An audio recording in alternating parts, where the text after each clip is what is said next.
Without further ado, I introduce Dahlia from Walou.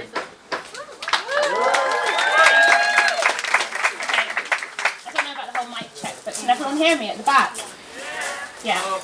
Okay, before I just mentioned, that was just a trailer for one of the documentaries that we did about street children in Morocco.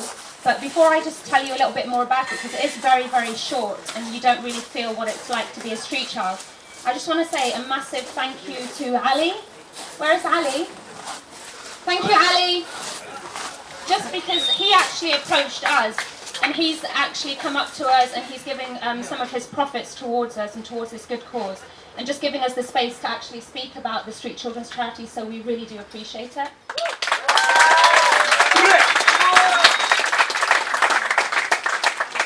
Okay, I'm not sure if all of you got a chance to actually see the trailer properly just because of the screen, but basically the issue of street children is a really, really difficult one, and I just want to mention to you a few things that street children actually go through, because I think a lot of the time when we actually think about street children, we think about people whose parents have passed away or they're orphans. But with street children, a lot of the time they do have families, they have mothers, and their mothers may be working on the streets, or their fathers may be in prison because they're drug dealers, or just for various reasons because of poverty or family breakdown. But they end up living on the streets from a very young age and then looking after themselves, and they have no contact with their families.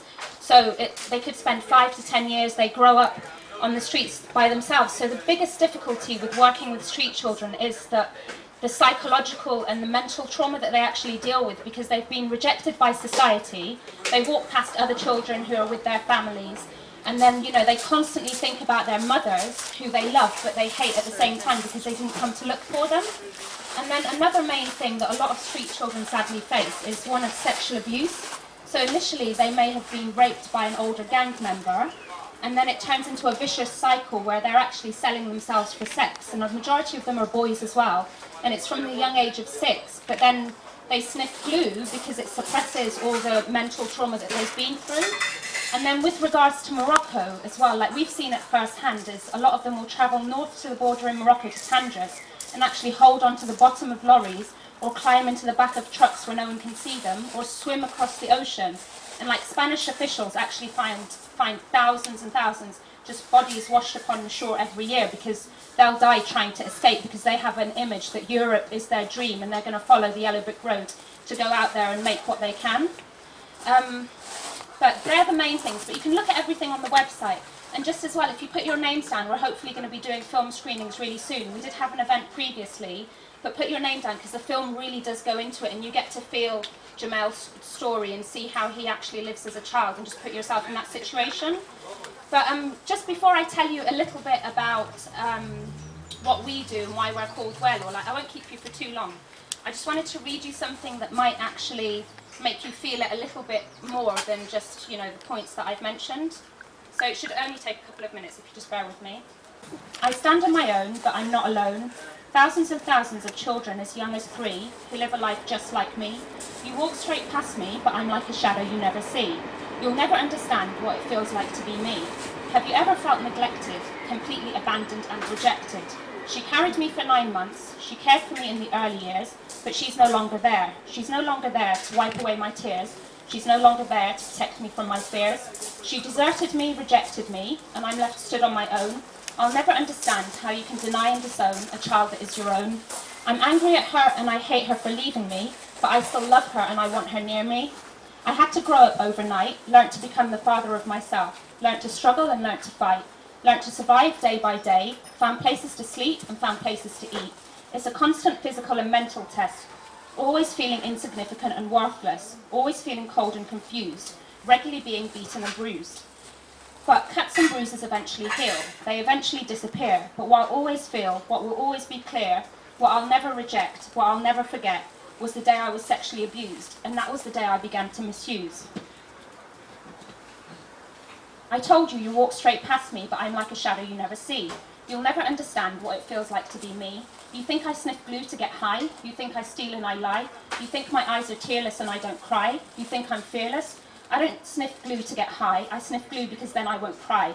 I sniff glue because then I forget my life. It takes away the strains, takes away the cold and hunger pains. For a short while I forget what he did, and I dream about being a kid. But I have to remember I'm not a child, I'm a man. And to achieve my dreams, I need to make plans. Plans to travel to a faraway land. Plans to travel across the ocean and border. I'll hold tight to the bottom of trucks and lorries. I'll bottle my fears and swim across the seas. I know other children have died trying, but I'm more determined and I'm stronger. Besides, what is there to stay for? And I'm sure if I make it across the sea, that's when I'll be free. You see, even though you walk past me, and I'm like a shadow you never see, deep down you know what it feels like to be me. We have something in common. I'm like your younger sister or brother, or your daughter or son. Don't we all have dreams and aspirations? Don't we all need to be around loved ones? Next time you feel empty or alone, just take a moment to contemplate your fortune and your fate. And remember, you and I aren't really worlds apart. The truth remains hidden in your heart. Because even though you walk straight past me, and even though I'm like a shadow you never see, sometimes for a brief moment you do understand what it feels like to be me. And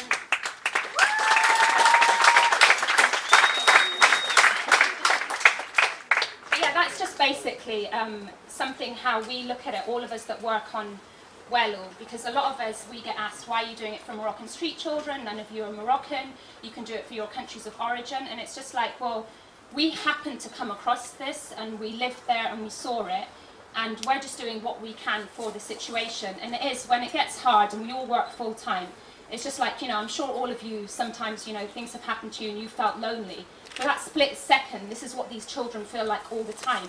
But that is, you know, their lifetime, and this is how they deal with it. But I'll just quickly tell you what we've been doing since we set up. And basically, we were determined not just to be a transferring money organisation where we do fundraising events, everybody knows about us, we're branded, and then we raise money and then we give it to a charity over there, or we give them clothes and Ramadan packages and a nice house and nice toys, because that's not going to solve the problem. There's still street children, they're still going to be on the streets, they're still going to run away from, you know, from the homes that they live in, they still have the issues that they hate their mom but they love them, they still sniff glue. So we actually went out there, and a couple of the trustees did research projects that had never been done onto the issue of street children. We found that the main thing that they need that's never been done before is actually recruiting a psychologist to work with a small number of children, and hopefully we're going to design a toolkit that then can be distributed to every other charity in the country and say to them, we'll raise the money if you want the psychologist and the proof that it works, because we want to tackle the issue of poverty from the actual root rather than just distributing it and, you know, putting a surface cover on it. And yeah, that's basically what we're working on. And the next thing will be the education officers to get them reintegrated into schools, and a social worker to eventually get them back with their families, or a family member, or a substitute family or foster care. And just quickly, the name Walou, I don't know if any of you are Moroccan. In Moroccan dialect, it means nothing, and it's more a play on the words, because one of our other biggest aims is making Walou in Morocco changes the mentality of people that this isn't a normal situation. And what if you had nothing? So next time you think, oh, I've got nothing, you know, in comparison to these kids, you have a lot.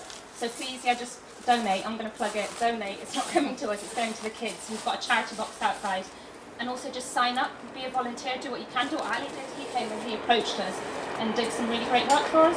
So thank you very much.